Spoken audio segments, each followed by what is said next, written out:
and welcome back to my YouTube channel. If you're new to my channel, my name is Jaden, and to all my returning subscribers, thank you so much for your continued support. So guys, on today's video, without wasting too much of your time, we are going to dive into the conversation we already started. If you remember my last video on autism, I tried to give a generalized overview of what it is to be autistic and, most importantly, what differentiates autism from so many other mental health disorders. So in today's video, to help me stay on track, I've made a few points. I have a few bullet points.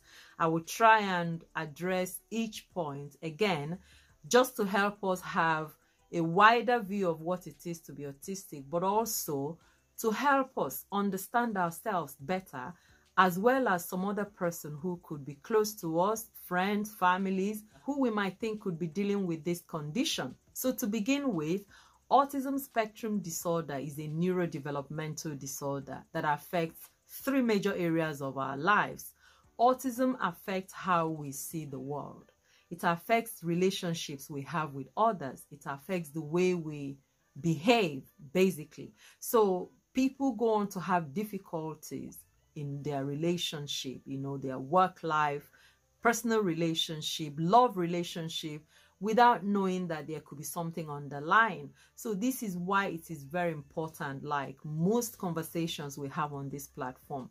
Believe it or not, there's still a lot of stigma. People still have a lot of ignorance, People just don't want to get involved when it comes to mental health education, because of the stigma, because of the way they are perceived. But at the end of the day, some of us struggle with our everyday lives without knowing that there could be something underlying, without knowing that this might not be within our control. There could be something else fueling those behavior. So autism spectrum disorder, just like the name implies, is a spectrum disorder. That is our next point, actually. This means that there are no two cases of autism that are the same. The same reason you have two siblings from the same parents who are both diagnosed with autism, but they have different experience. They have different symptoms. Sometimes most people who have autism spectrum disorder, they go on to live their normal life. There is no problem with behavior. There is no difficulty whatsoever. Whereas others, they have moderate to significant behavioral difficulties. This is simply what it means by autism being on the spectrum. It depends on where you are on that spectrum. It depends on the amount of disturbances or the amount of difficulty you deal with. Now, the next question on my list is causes. What causes autism? How and why would someone suddenly get diagnosed of this condition? Now, there is no known cause. Nobody knows for sure what leads to autism, even though there are risk factors. So some people have higher risk of autism than others.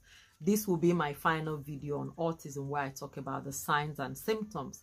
But staying on today's video regarding causes, there are no known causes, unfortunately. Now, moving forward to the next point on my list, which is on treatment and cure. So unfortunately, there are no treatments. There is no cure for autism. If you have autism, you're going to have autism for the rest of your life. What tends to happen most of the times, autism is not a standalone disorder. It usually leads to other mental health problems like anxiety, emotional dysregulation, panic attacks, panic disorder, and sometimes even depression. And again, depending on where you are on the spectrum, if you're significantly affected, you might be given some medication to help with those other behavioral, significant behavioral issues like anxiety, or maybe ADHD, or a child is getting into trouble all the time in school because he or she is not able to independently regulate, But as far as concerns autism, there is no particular treatment or cure for autism. Sometimes you might be given some post-diagnostic psychological support or intervention that aims to adjust your behavior, help you see life differently, help you modify your behavior or the behavior of some other people around you. But ultimately, autism has no cure. If you have autism, like I said, you're going to have autism for the rest of your life. But there is something empowering about information.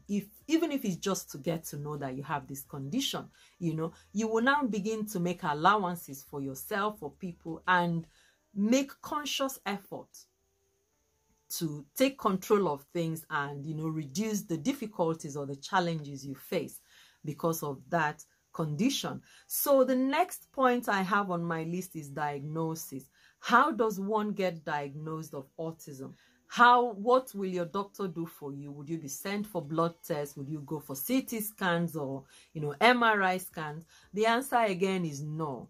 There is no particular blood test that you need to run to determine whether or not you have autism spectrum disorder. So what usually happens in practice, we'll send out what is sometimes referred to as ND forms, neurodevelopmental forms.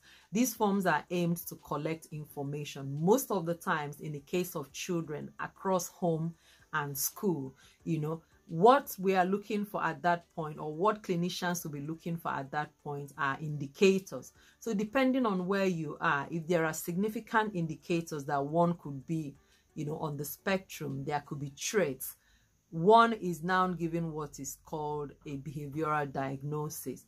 But if you don't meet that threshold, of course, it would be a no diagnosis. So unlike some mental health disorders that will require additional medical tests, with autism spectrum disorder, mostly it is by observation and, those informations that I already talked about. So in terms of prevalence, autism is very common both across children and adults.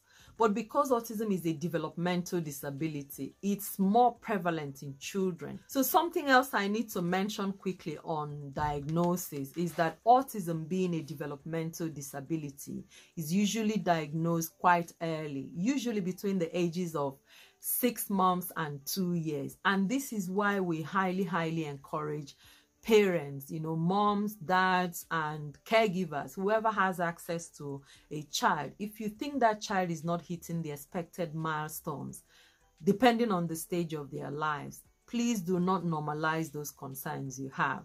Just ask questions. I would rather, again, you ask and you are reassured that that child is just delayed, rather than not seeking for help and the child has underlying, developmental problem that could be delaying their progress, and you do not ask for, help and support. So going back to the point on prevalence, because of the fact that children are usually more, diagnosed of autism, it is very common amongst children, but then it cuts across all ages. Like I said, autism is something that is common in adults, common in children, as well as older adults. Anyone can be autistic, guys.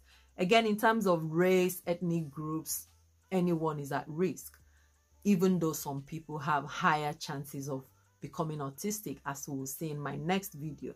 So finally, autism, like any other mental health condition, is real. Do not even trivialize it. If you're dealing with problems with your behavior, with your relationship, if you just find it hard to be around some people, it might just be a case of somebody having this condition without knowing, So information is power. Just get that conversation going. You never know whose life you're going to change at the end of the day. So guys, in my next video, which I'm hoping is going to be my final video on autism, I am going to look at the signs and symptoms, that way at a glance you can easily tell, not for us to go about diagnosing one another, but just to stimulate that conversation. So guys, I'm going to stop here for today. As always, I hope you enjoyed today's video. If you did, kindly give me a thumbs up, and I look forward to seeing you in my next video. Until then, bye now.